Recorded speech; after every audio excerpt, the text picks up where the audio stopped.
Hello, my name is Megan Maldonado. This is the Reading Middle English series, and today we are actually getting into the text. We're going to get into Chaucer's Canterbury Tales, specifically the Wife of Bath's tale, Prologue and tale. We're not going to review the substance of this text. Rather, we're going to use this text as a way of reading some grammatical phenomena and how they look and how you should read them. Now, this sounds really exciting and exhilarating, I know, but I think it's important to know when you're reading some maybe funky noun or verb forms, or you're seeing pronouns and you're not quite sure how they work.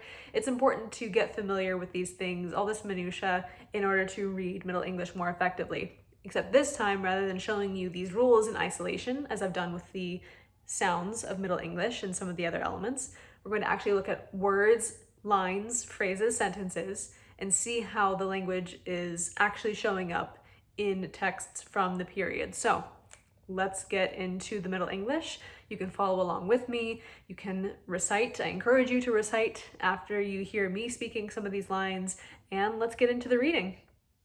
Okay, the site I have here is from Harvard University. This is their interlinear translation of the Canterbury Tales. I recommend this site half-heartedly if you are a beginner to the Canterbury Tales. The Middle English is in bold here with the line number to the left. The Modern English is in normal font underneath the emboldened line. This can be a bit of a crutch though, so I recommend only turning to this if you are really in a bind and you're stuck on a passage, but try not to start here, even if you're, still a beginner of Middle English. Okay, let's look at some nouns and let's start with the plurals and how they can look. Now, we can get pretty intuitive here. A plural can be marked by an S or an ES. We'll see here, lordinges. For lordinges sith I 12 years of age. And it's glossed here as for gentlemen since I was 12 years of age. Lordinges. Now, if we spelled lords today, wouldn't have an ES, but, so spelling aside, just remember, ES, can be for plural. Husbandes, likewise, husbands, husbandes, spelled a little differently, but pretty recognizable. A tricky thing here about the S to the ES ending is that that suffix can also be used to mark a possessive noun. The apostrophe was not brought into English until about the early 16th century. So instead of apostrophes to mark possessives, we have just an S or an ES. See here, the Wife of Bath's prologue is how it's written in modern English. Below, the prologue of the Weaver's Tale of Bath. The prologue of the Weaver's Tale of Bath. I think I mispronounced tale earlier. Sometimes modern English is tempting and I want to pronounce it that way. Weavis, you're not multiple wives here, but the one wife, the ES marking the possessive. Context should help you understand whether you're looking at a plural or if you're looking at the possessive. Another way that you can see plural nouns working is with an N or an EN ending. Think of the word brethren. I can show you another example here too. 358. Though thou pray Argus with his 100 Ian. Though thou pray Argus with his 100 Ian. Ian here is eyes. And yes, the word eye is not, or the plural is not eyes in Middle English, it's Ian. So En or N can be one way of making a noun plural. Es or S is another way, but don't forget that the possessive can also be marked by an ES or S. Now let's get into these verbs real quick. Again, this is not going to be totally comprehensive of all Middle English, but we're going to get reading facility here and look at some more actual Middle English examples. So for verbs, we have strong verbs and we have weak verbs, in Middle English. You don't need to remember that they're called strong verbs or weak verbs. You can totally forget that so long as you know what you're reading when you're reading it. What do I mean by strong verbs? Well, let's look at some examples. Think of the verb to speak. speak. Past tense is spoke. There's a vowel change in the middle. You're not really adding anything on so much as changing the vowels in the middle. Those are called strong verbs. Don't ask me why. Weak verbs are when you have something added on at the end. Think of the word talk. Past tense would be talked. You don't toke. He did toke. No, he talked. Examples here, such as speak. Middle English, it's given as spak. Besida wel Jesus Gorin man, spak in repreve of the Samaritan. That is, he spoke in reproof. Now, and this isn't maybe the best in the context, example of a past tense verb, but, wedded would be, or could be, in theory, the past tense of wed. To wed, to get married, wedded. These are two kinds of constructions for the past tense. Now, for the past participle, which even in modern English you might be like, huh, what is that? If you're not totally used to studying grammar, again, don't worry about what these things are called. Just remember how they can look and how they sound so that you know that you're not just reading a verb, but what tense it's in and all that. So the past participle of a strong verb, again, the strong verb would be like the spak with a vowel change in the middle. That can take on an en or an e. Let me find an example here.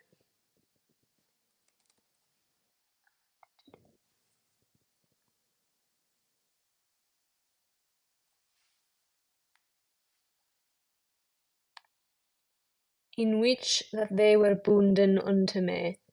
They were bunden, excuse me. So you could see here the root word, which is probably going to help you out the most in figuring out what's being said. In which they were bunden unto me. To know that the en is one way that a participle can show up. Another is the y prefix, and I'll show you an example of that because that's usually what happens with weak verbs when they become participles, is a y will go in front of the word. Now, let's look at one of those.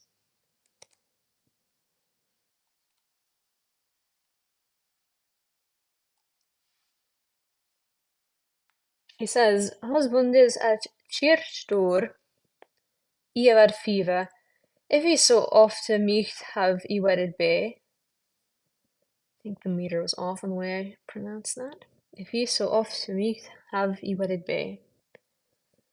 I'll have to work on that in a second. What matters is here, the e-wedded.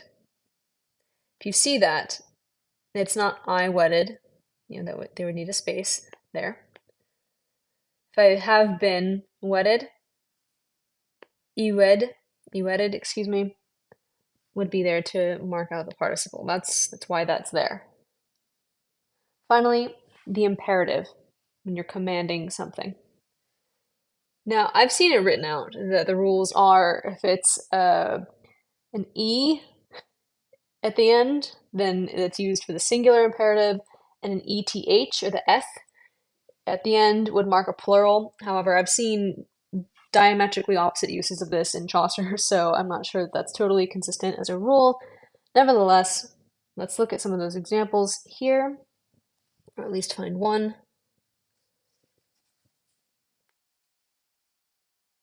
She says, Herkne ek lo, which is a sharp word for the noun is, beside well, Jesus, God and man, etc. Herkne ek. So that E, according to the standard rule, would mean that this is singular.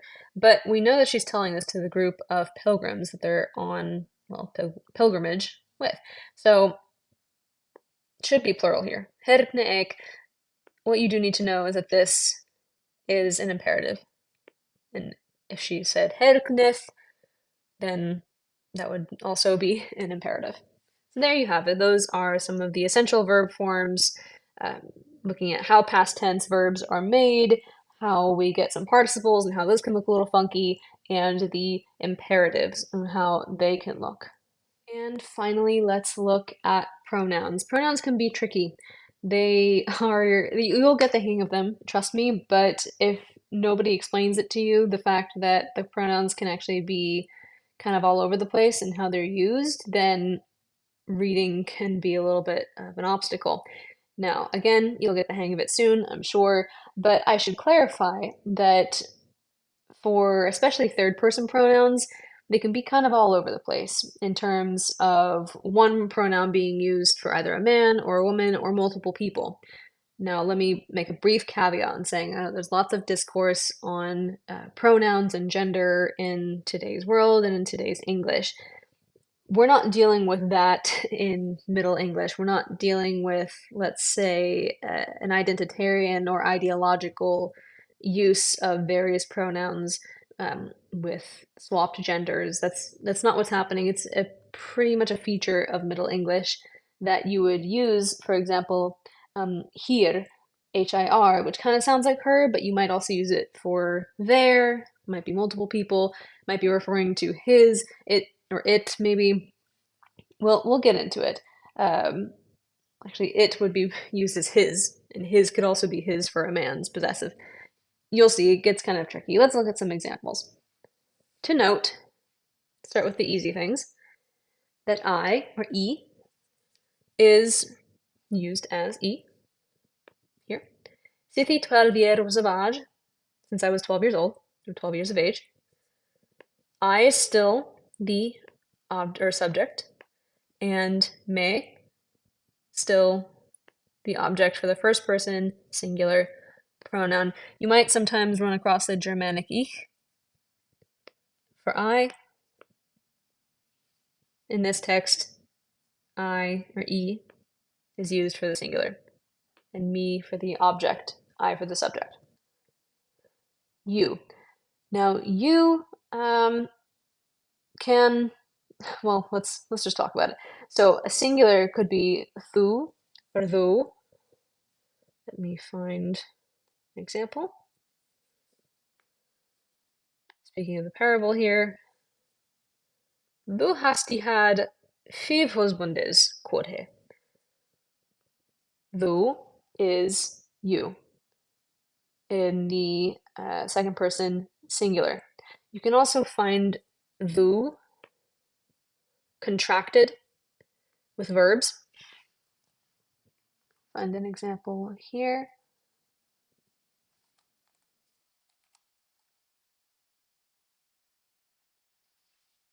Van mesto chase do mesto chase whether thou would sip. Mesto, may thou.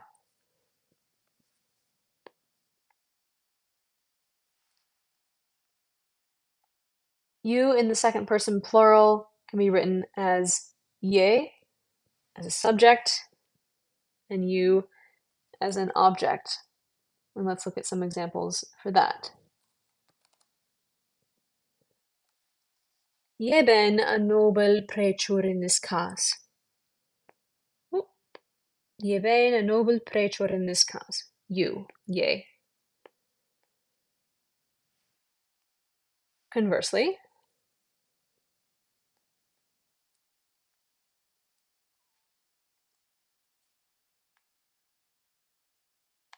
the express word, I pray yo, telleth me.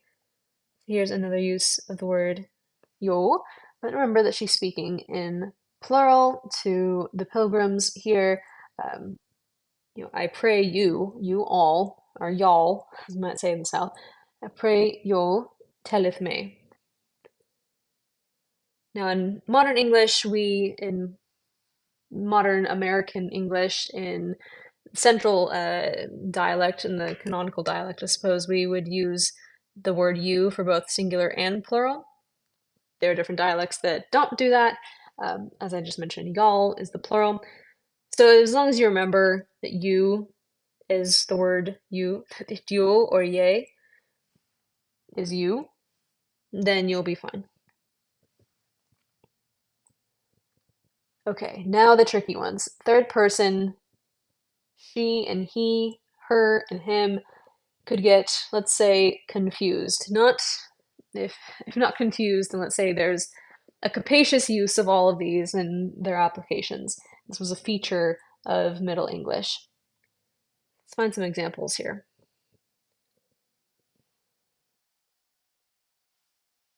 Line 93. Frailty clippy. But if that he and she would leiden all her life in chastity. So, he and she, he and she. Okay, we're on board. We know what that means in modern English, he and she. It's even glossed as such. Would leiden all her life in chastity. Now we have here. If you're reading this, you might think, oh, this is the word for her. So it's only referring to the woman. Well, no. It would be too easy. Here refers to both of them. There. I'm rolling my R's now in modern English. You see the trickiness. So here could be a singular possessive, it can be a plural possessive, I believe. I'm trying to think of an exception. Let's look at more examples to show even additional confusion. So it liketh him to be clean, body and ghost. Of mine estate ye need not make no boast, for well ye knowe a lord in his household. Now I'm not reading it with the dramatic flair that I ought, but let's just go through. It liketh him. Oh, you might be thinking, oh, him is supposed to be in modern English, him. And unfortunately, you would be wrong. It is for the plural. Now again, this is referring to the he and she from above. How can you tell? Well, context. Context is going to be your best friend when you're encountering these pronouns and you're not quite sure to whom it refers. Let me see a couple more. The possessive my, of mean, kind of mine. You see that possessive in German today. I, again, first person pronoun singular. That's a little more intuitive. Farvel je knoe, ye, you. And a lord in his household. Look at that. His is back, and it is actually useful, and it's his. And again, context can help us because we have a lord in his household. Look immediately to what's preceding, and that should help you get a grip on what's going on. Now, also you have the pronoun it. That can be written as hit, softly pronounced H. Hit. Possessive can sometimes be his also. That being said, in this text, it is how Chaucer writes that word. But just so you know, it can be it as well. All right, that is it for reading some grammatical funkiness. Now we have a sense of the vowels. Now we have a sense of some of the Anglo-Saxon orthography. Now we have a sense of how nouns and verbs and pronouns tend to work and how they can be various. Please keep in mind that this is a process and that getting familiar with these things more and more is going to help you read Middle English more fluently. So rewatch these videos as many times as you need. I'm going to keep making more where we're going to read more and more text, and we'll work on translating next, I think. So stay tuned for more Middle English videos, and thank you for watching. See you next time.